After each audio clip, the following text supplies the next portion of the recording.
1000 श्लोक नुसते वाचायचे म्हटलं तर रोज 5 तास आणि 7 दिवस लागतात नुसतं वाचायचं. त्यामुळे त्यातला महत्वाचा भाग जो वर्तमानात आपल्या जीवनामध्ये अंगीकारणं शक्य आहे तो आपण बघतोय. आणि काही परिचित कथांमधलं आध्यात्मिक रहस्य काय आहे ते पाहतो. व्यास गादीची ही भूमिका आहे की ज्ञान यातून प्रकट होतं. आणि मग कुमार असं सांगतोय, कथा भागवत स्यापी नित्यम भवती यद्गृहे. सोपं आहे. ज्या घरामध्ये नित्य रूपामध्ये भागवताचं चिंतन वाचन होतं ते घर कसं आहे, तद्गृहम तीर्थरूपम. तर ते घर, त्या घरातल्या लोकांना मग दुसरी तीर्थयात्रेला जायची गरजच नाही. जगद्गुरु तुकोबाराय असं म्हणतात, माय बाप केवळ काशी तेणे न वदावे तीर्थाशी. आई वडील ज्याला काशीसारखे पवित्र तीर्थक्षेत्र वाटतात त्याला कुठली तीर्थयात्रा करायची गरज करावी, पण आवश्यकता नाही. तसं ज्या घरामध्ये श्रीमद भागवताचा नित्य पाठ होतो ते घर कसं आहे, तद्गृहम तीर्थरूपम. ते घर स्वतःमध्ये तीर्थ आहे.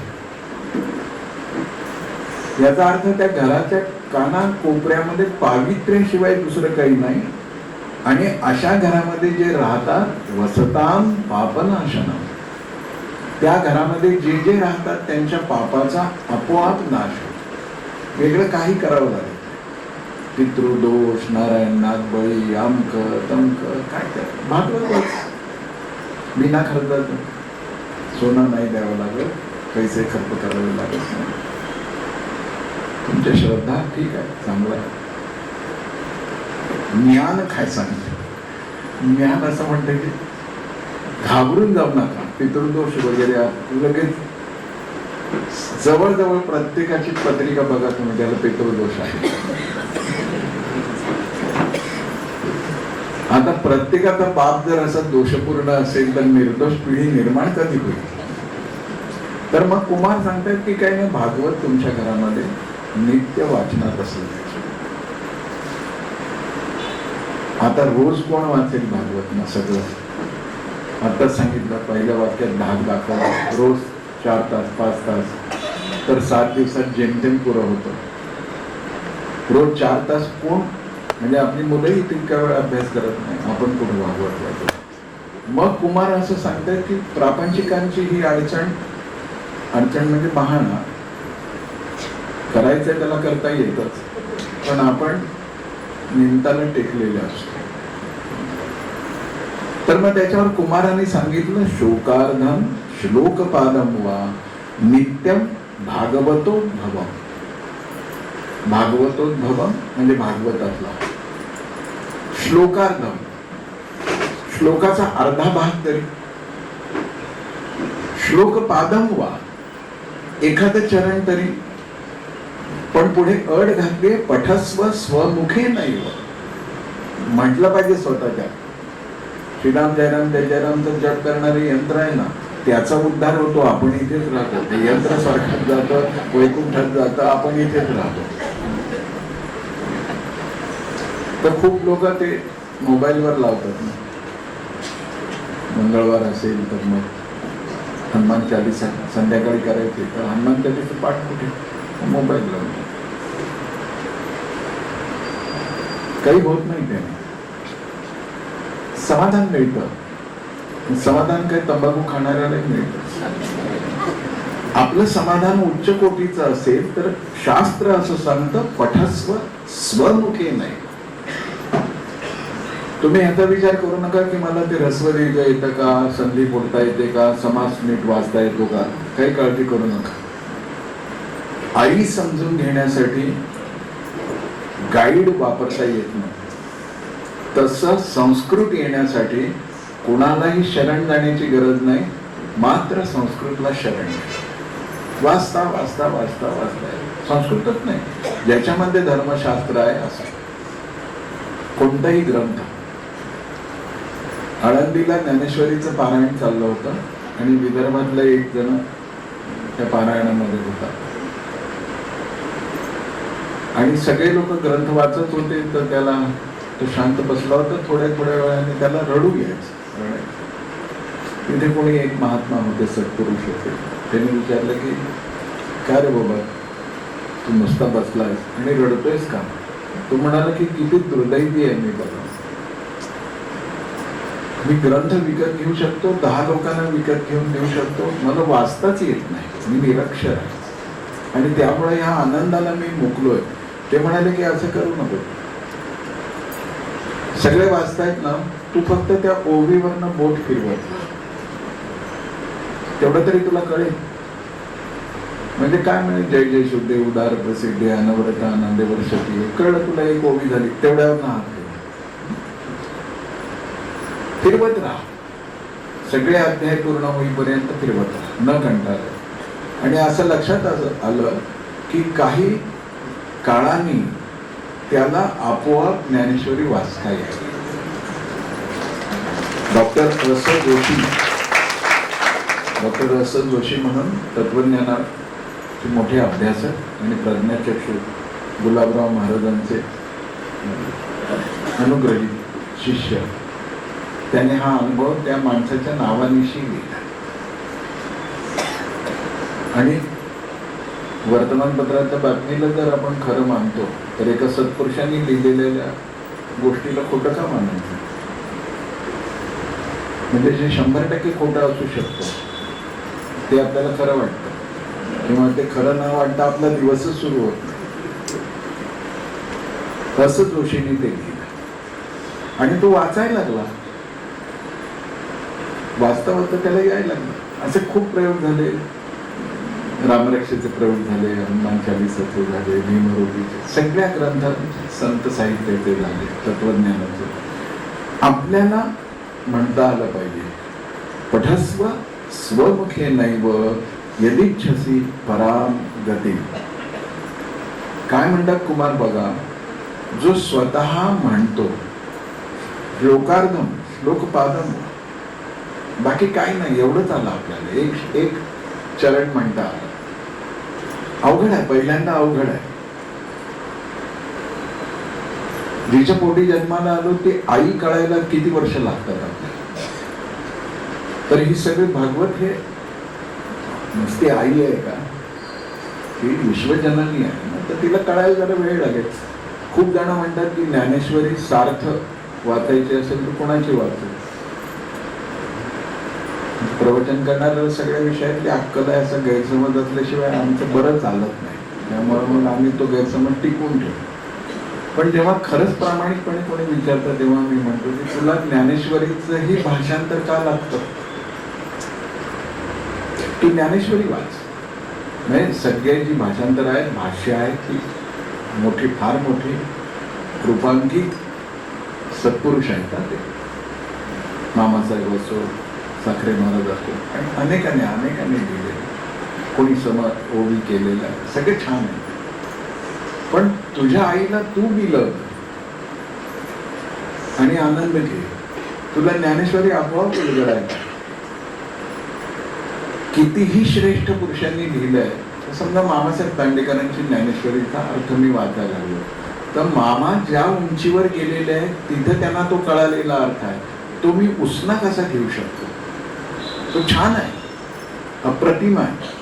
माऊली प्रकट झाल्या तर त्याला 100% मार्क देते, पण त्या उंचीवर मला नाही जाता येणार. तर मी प्रायमरीला मुलगा आहे ना, तर मला माझ्या कलाकारांनी समजून सांगायचं आहे, आणि ती जर आई आहे तर ती मला याच्यासाठी मदत करेलच ना. ती काय असं म्हणणार नाही, साखरे महाराजांनी कसं लिहिलंय तसं तुला कळत नाही का, मग तू वाचू नको. ती मिळवत्या मुलावर जेवढं प्रेम करते, करत्या मुलावर जेवढं प्रेम करते, तेवढंच न मिळवत्या मुलावर करते. आणि विशेष मूल असेल तर त्याच्यावर जास्त प्रेम करते. दिव्यांग शब्द काही वापर, तर ते असं म्हणतात की अशा स्वस्वराने म्हटलेलं, म्हणजे स्वमुखाने म्हटलेल्याला जी गती पाहिजे आहे ती गती त्याला प्राप्त होऊ शकते. आता जी गती मिळवायसाठी हठयोग आहे, अमका योग आहे, तिथं फक्त प्रेम आहे. भागवत वाचा, पाहिजे ती गती. म्हणजे मोक्षाची इच्छा आहे ना आपल्याला, तर मोक्ष भागवत आपल्याला देतं. फक्त ते काय म्हणतं, एक थोडा वेळ तरी माझ्या सहवासात राहा, तेवढ्या वेळाने तुझ्या मनातली मोक्षाची कामना पूर्ण करेल. आता हा मोक्ष म्हणजे सुद्धा पुन्हा लक्षात घ्या, मरणोत्तर मोक्षाविषयी भागवत बोलत नाहीये. जिवंत मनामध्ये भ्रम, अज्ञान, अहंकाराच्या साखळदंडातून मोकळं होणं, याचं नाव मोक्ष. असा मोक्ष आपल्याला भागवतामध्ये येईल. पण समजा हेही नाही झालं तर संतांनी काय सांगितलंय, नामसंकीर्तन साधन सोपे, नामसंकीर्तन करावं. आणि कलियुग केवळ नाम आधार. कलियुगामध्ये दुसरा कशाचाच आधार नाही आपल्याला. पहिली गोष्ट, ह्याचा अर्थ भागवत वाचायला पर्याय नाही आहे नामस्मरण. नामस्मरण दृढ होण्यासाठी भागवत वाचणं आवश्यक आहे. म्हणजे आता चला मग कलियुगात नामस्मरणच करायचं आहे ना, मग भागवत वाचायची कटकट कशाला करा, असं नाही. भागवताने ते दृढ होईल. नामाची मुद्रा सुद्धा चित्तावर उमटायची असेल तर त्याला एक अधिष्ठान पाहिजेच. ते अधिष्ठान भागवत दे.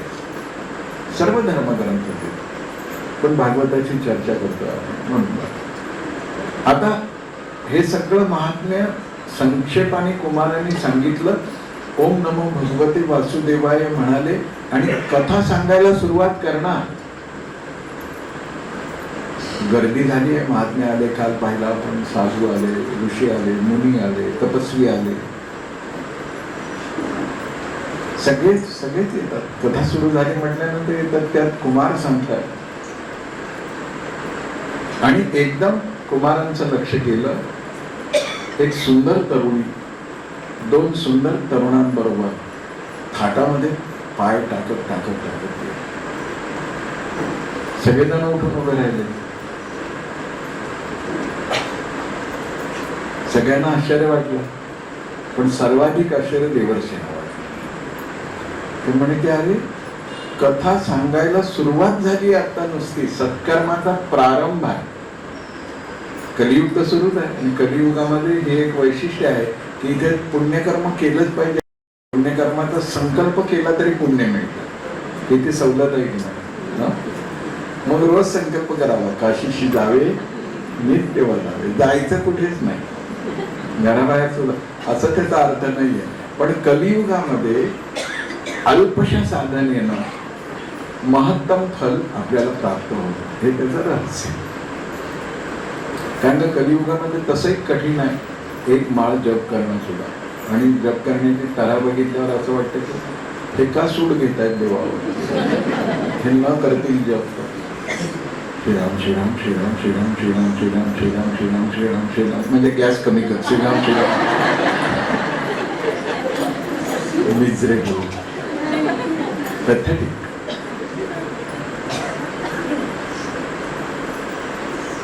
जपविज्ञानामध्ये असं सांगितलेलं आहे की 108 मण्यांचं आवर्तन करताना, परत मेरू मण्यापर्यंत येत असताना, प्रत्येक मण्याचं ओढणं झालं श्रीराम, तर एक हलकासा विश्राम आहे, मग दुसरा. आणि जपविज्ञान असं म्हणतं की 2 श्रीराम मधला हा जो निवांतपणाचा क्षण आहे ना, that is divine peace. Enjoy it. Listen it. आम्हाला गलका ऐकायची सवय आहे, शांतता ऐकायची सवय असते.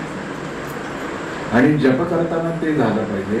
मग आपोआप आपल्या श्वासावर पण नियंत्रण येतं, वृत्तीवर पण नियंत्रण येतं.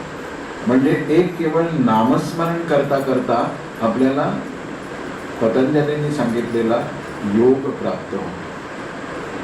श्रीराम श्रीराम श्रीराम श्रीराम करायला लागलो ना की काय व्हायला लागलं, आपली वृत्ती तशीच व्हायला लागली फडफड. आणि शांतपणाने केला ना तर श्रीरामाचं नामस्मरण हे एक मधुर फळ चोखून चोखून खाण्यासारखं झालं पाहिजे. कडू औषध गटकन गिळतो तसं नाही. इतकं की पुढचं श्रीराम म्हणत असताना तो व्याकुळ झाला पाहिजे. म्हण यार, मी तुझ्या समोर यायला उत्सुक आहे, इतका त्याला व्याकुळ केला.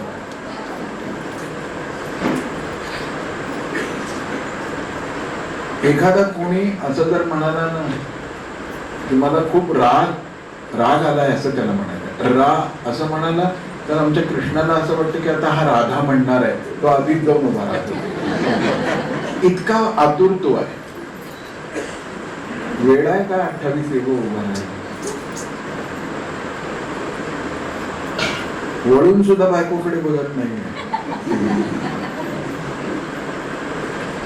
या या या दमत नाही, थकत नाही, वाट बघतोय.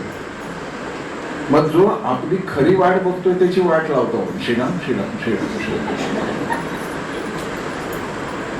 प्रेमाने, मधुरतेने. आणि मग त्या नामस्मरणाशी जोडून आपले श्वास मंदावले. आपण दत्तात्रयांच्या 24 गुरुमध्ये बघून अजगराची कथा, तेव्हा ते अधिक लक्षात ठेवा. मी विसरलो तर तुम्ही सांगा. तुम्ही विसरलात तर मी ओरडून सांगेन. शांतीचा एक अनुभव आणि चित्ताची उलघाउलग संपते. योगशास्त्रात त्याला काय म्हटलंय? चित्त वृत्ती निरोधेन. चित्तावरच्या लाटा शांत केल्या पाहिजे. त्या श्रीराम श्रीराम श्रीरामने कसं होईल? ते प्रेमाने म्हटल्यानंतर कुठल्याही देवाचं नाव नाही. लोक असं, ज्याला अस्थमॅटिक असतं पेशंट, तो कसा श्वास घेतो, ओम नमः शिवाय, ओम नमः शिवाय, ओम नमः शिवाय, ओम नमः शिवाय, त्याला इतकं आवडतं. आणि मग 108 वेळा नाही म्हटलं तरी चालतं. एकदाच प्रेमाने म्हणावं. तो तरी इतका भोळा आहे. ओम नमः शिवाय आता म्हणायला सुरुवात करतो, म्हटलं तर तो कैलासावरून धावत येईल. पण आपल्याला तो आपल्याकडे येण्याची कसलीच उत्सुकता नाही आहे. आपल्याला कैलासवासी कधी होता येईल असं झालंय.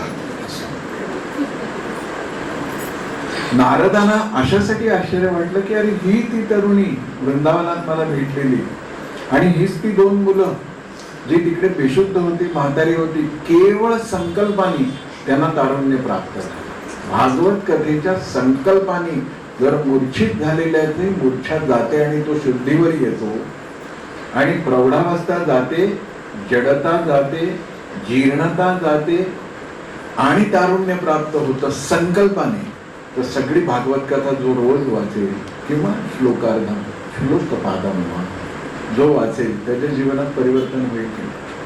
गर्दी होती. भक्ती माता आली, ज्ञान वैराग्य 2 मुलांना घेऊन आली, आणि तिने कुमारांना विचारलं, इतकी सगळी गर्दी आहे, मी कुठे बसू? उशिरा येणारे असं बघतात की कोण उठून आपल्याला खुर्ची दिली, कोण देत? या देशात कोणी खुर्ची सोडायला तयारच नाही.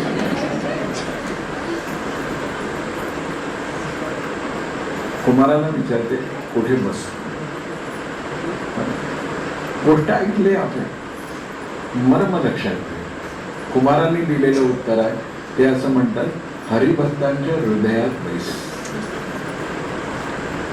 आणि हरिभक्तांच्या हृदयात बसायचं का? तर एकदा ती ज्ञान वैराग्यासह बसली तर तिचा जिवलग कुठे जाईल? 9:30ला संत प्रवचन म्हणून घ्यायला तरी द्वारकाधीशाच्या दारापर्यंत येतो की नाही जिवलग? तो जाईल कुठे? आणि मग भागवत असं म्हणतं, सकल भुवन मध्ये निर्धनी तोही धन्य. आता निर्धनी म्हणजे गरीब, दारिद्र्य, ग्लोरिफिकेशन ऑफ पॉवर्टी नाही आहे. निर्धनी म्हणजे ज्याला आसक्ती नाही. सगळ्यात जास्त आसक्ती कशाची आपल्याला? धनाची आहे. प्रापंचिकांना तर असते, आपल्या सगळ्यांना ती आहे. म्हणून खोटी नोट जरी रस्त्यावर पडली तरी कोणी बघत नाही ना, बघून हळूच आपण उचलतो आणि खोटी आहे मग टाकून देतो. आसक्ती आहे. छान आहे बरं का हे सगळं, हे ह्याच्यात काही पाप नसतं. कारण का आपल्याला प्रपंच करायचं आहे, आपल्याला हे सगळं सोडून संन्यास थोडंच घ्यायचं आहे. त्यामुळं धनाविषयी, नावाविषयी, प्रतिष्ठेविषयी प्रेम, प्रपंच रंगतदार बनवण्यासाठी एरवी काय रमावा असं, तोच पहिल्यांदा बघायला गेल्यानंतर ज्या चेहऱ्यावर फसलो तोच वर्षानुवर्ष बघायला. पदरी पडलं. ते पटकन का कळतं की आपल्या सगळ्यांना अनुभवतो.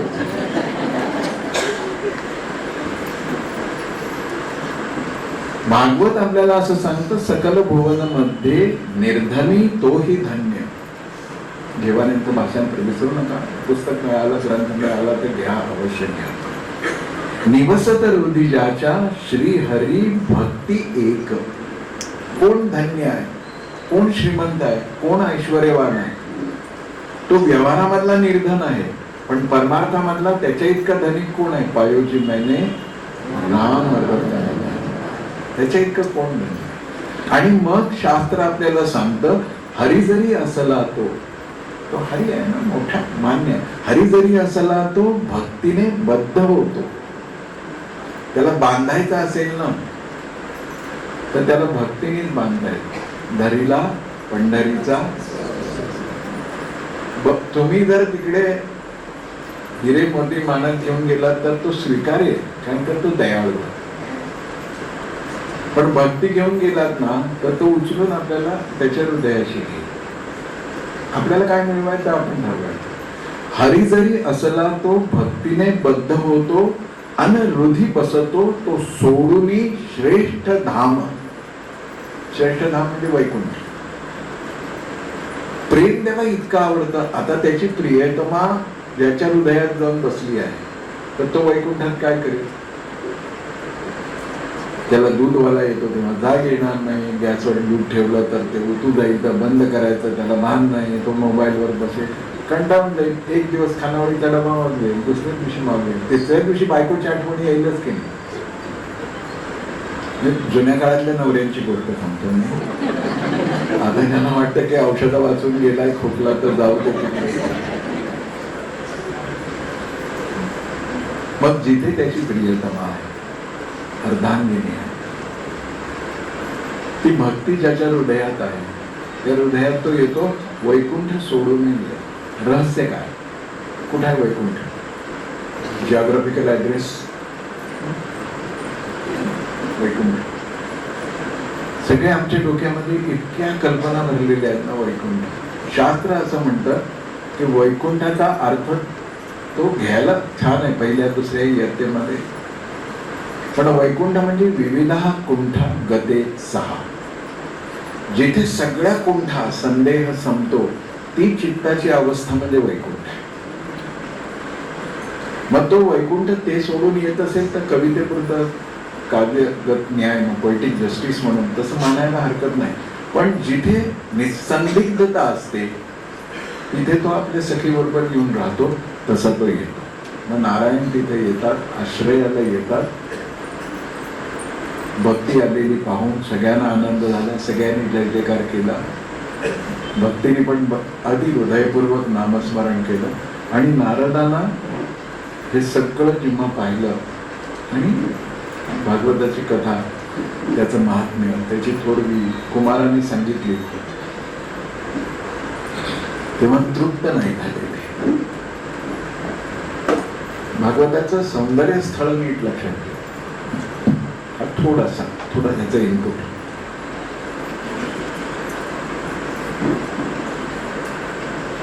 सात दिवस ऐकलं, बाद झालं. आम्ही खूपदा ऐकलंय. छान. ऐकण्याचा कंटाळा आला की ओळखायचं भक्ती नाही आहे. बाबा गोस्वामी तुलसीदासांना रघुनाथ सरकारांनी विचारलं, 14 वर्ष राहायचंय जंगलामध्ये, कुठे राहू, कुठली जागा छान आहे? आता बाबा गोस्वामीने दिले प्रश्न वाल्मिकींना विचारलेला आहे. आणि बाबा गोस्वामीच्या शब्दात ते सांगतात, जिनके श्रवण समुद्र समाना, कथा तुम्हारी सुभग सरी नाना, बरही निरंतर होई न पुरे, तिनके हिय तुम कर गृहरूपे. ते म्हणतात की ज्यांचे कान समुद्रासारखे आहे आणि तुझ्या जीवनचरित्राच्या कथा या नद्यांसारख्या आहेत. नद्या अविरतपणाने आपलं जल त्या समुद्रात टाकतात. समुद्र कधी ओसंडून वाहतो का? भरही निरंतर होई न पुरे. इतका ऐकलंय तरी पुरेपुरे म्हणत नाही. तेनके ही येतो त्यांच्या हृदयात तू श्रीराम घर कर. बघा पुढे भागवतातही स्थान काय दिलंय? हृदय. रामायणातही बाबा गोस्वामी काय म्हणतात? हृदयस्थ आहे. म्हणून समर्थ काय म्हणतात? हृदयी स्वयंभची असे. तो आहेच तिथे. मायेचं आवरण आहे. भागवत ते मायेचं आवरण दूर कर. नारदांची अवस्था अशी झाली की सगळं ऐकल्यानंतर ते म्हणत आहे की कुमारांना प्रार्थना करतायत की सगळं भागवत ऐकलं, छान वाटलं, पण मन काही तृप्त होत नाही. या भागवताने मन भरून येतं पण मन तृप्त होत नाही. आणखी आणखी आणखी. अर्थशास्त्रामध्ये घटत्या उपयोगितेचा सिद्धांत आहे, डिमिनिशिंग लॉ. एका विशिष्ट ठिकाणी पोहोचलं की मग उपयोगिता घटायला लागते. 1 आंबा, 2 आंबे, 3 आंबे, 6 आंबे, 8 आंबे, 9वा आंबा समोर आला तर उलटी येईल आपल्याला. कारण काय? उपयोगितेची एक पातळी आहे, ती संपली की मग आपल्याला नाश आहे. पण नारद असं म्हणतात की मला आणखीन ऐकावं वाटतंय, आणखीन ऐकावं वाटतंय. आणि असं ऐकावं वाटत असताना ते ज्या शब्दात सांगतात, तुम्ही कृपाळू आहात. कुमारांना बोलतो, ज्याच्याकडून घ्यायचाय ना त्याच्या गुणवत्तेचं ज्ञान असलं पाहिजे. ते म्हणतात की तुम्ही खूप कृपाळू आहात आणि तुम्ही कृपा करू शकता. ह्याच्यात 2 अर्थ आहेत. एक तर ते उदार आहे, कृपाळू उदार, सखा माझा ज्ञानेश्वर. ते उदारच असतात.